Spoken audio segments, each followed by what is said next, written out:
Hi, it's Richard Moore from Racing Profits Guides, and we're down here at Ihorn Farm with Eddie Creighton, and he's a local trainer in the south here, and we're just going to talk a bit about Lingfield and Kempton racing at the two tracks and some of the horses that Eddie sends there and some of the track characteristics. Thanks a lot for your time today, Eddie. Let's start with a bit of history. What got you into horse racing in the first place? Well, I rode as a jockey in Ireland and worked for Tom Costello for a while at the jumps, and then was an assistant trainer with Michael Cons for over 11 years. And we had some very, very decent horses at that stage, Guineas winners. And so you did the jumps and the flat in Ireland, did you? That's right. Did both, yeah. Then I moved on from there and started training myself, and I went and trained in Spain for a while and became champion trainer there. Trained in Spain for 7 years. We raced horses in different parts of Spain and south of France. So we've done fairly well, and now we're back here in England in the seed. And you're developing the farm here at Ihorn. How many horses have you got in training at the moment? We've just 9 at the moment, so early days. Took a year to develop it. We've put in a brand new gallop, big indoor school, indoor stables, a lot of turnout paddocks. It's a fantastic place, and they've done a really good job on it. You know? Yeah, you drove me around and you've got some nice gallops up there. You've got a straight 5 furlong, haven't you? Straight 5 furlong, and we have the loop before the 5 furlong, so we can do a mile, we can go around as many times as you want and then finish up the straight, which is very good. So you can emulate, you were saying you can emulate things like the Kempton when you come into the straight there. Yeah, the 5 furlong or 6 furlong gallop, we could come around the corner there and it's exactly like the way Kempton would be. You take a sweep then and then you have your straight finish. Yeah. So it's really good. Yeah. And you've taken, I mean, you're at the moment you're generally developing horses that have already got established pedigree, aren't you? You're buying horses and then improving them. That's what we're doing at the moment. I mean, it's early days yet. We're going to see how things progress. We have a few clients on our books now that over the next few months we'll be organising different horses for, and we have 40 boxes with room for a few more, but we hope to fill this up to 40 boxes by the end of the season. Because in Spain you had what, 70 we had 66 horses 66 horses in Spain. I kept 20 of them in the south of France in Pau, and the rest of them were in Mijas, which we raced in Seville, Madrid, San Sebastian, and then all the tracks, Cansemir, all the tracks around the south of France. So you're back in the UK now, and obviously you've got experience of all the different courses from your history anyway around the UK. We'll talk a bit about the poly tracks, certainly Kempton and Lingfield, because they're your local courses, are they?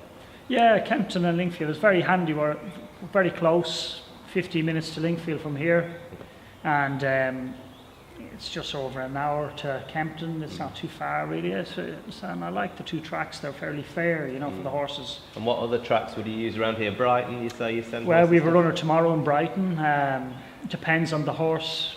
Brighton is a track that some horses will like and others won't, so you'd have to have a fairly balanced horse for Brighton. So, yeah.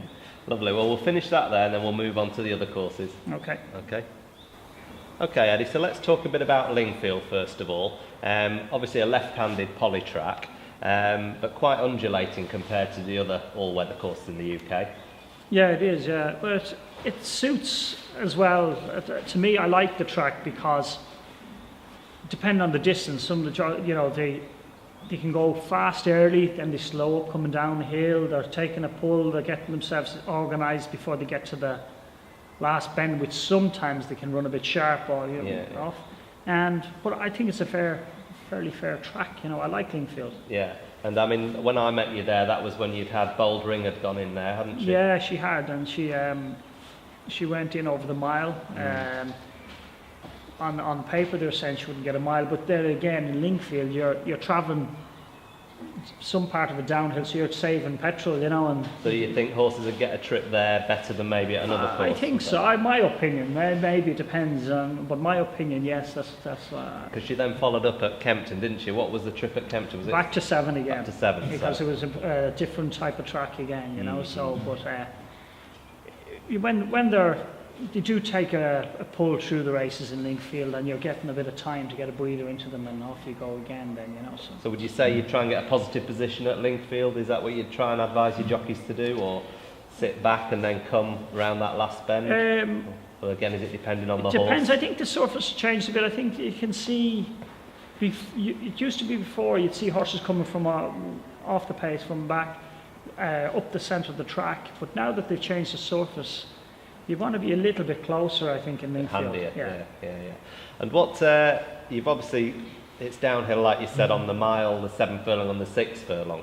And again, does that affect the trip that you'd put a horse in? Would you actually extend the trip a little bit further at Lingfield? Possibly, you could, possibly, yeah. But again, it all depends on each horse. You know, I have to judge it. Well, to me, I think the reason Bouldering is she's just got that bit older, she's a bit stronger, so and the way she's working at home, I think she can she's get just the trip getting anyway. the trip a bit better than usual, you know. Yeah.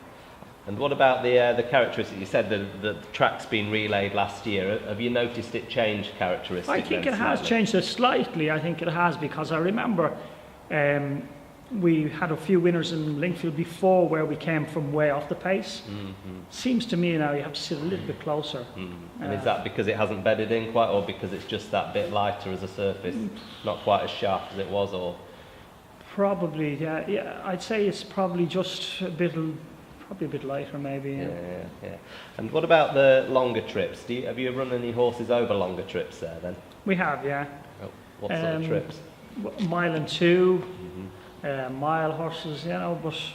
And do you find that little uphill stretch off the end of the home straight, does that require a bit more stamina in a horse, or is it so gentle that it doesn't really affect it? I don't think it's that. I don't think it affects too much, you know. No. I wouldn't be too worried about it. You wouldn't worry too much, no. Again, all depends on every horse, you know. You have to judge what horses you have for that.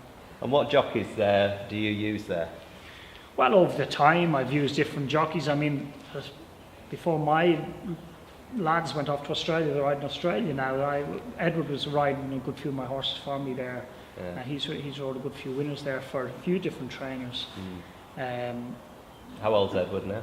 Edward's 29. 29, yeah. And we're using Mark Halford at the moment for the you know. And he won on Bouldering, did he? He's had 2 winners off Bouldering so far this season, so good, it's not too bad. You know, So you're pleased with that? Very pleased, very pleased, because it's a good start. We've only had 14 runners from our yard since this has opened. And you've already got a few and winners. We've had 2 winners, and we've had a good few places. So and we've only ran 4 horses. Yeah. So it's very good. Excellent. We're looking forward to the future and see what happens. Oh, well, the facilities are certainly here ready for the future, aren't they?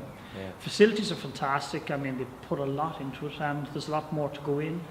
A lot more ideas, and look, we need the ammunition now. That's what we have to find. You will. I'm sure you will. I'm sure you'll get that. I'll just pause that there.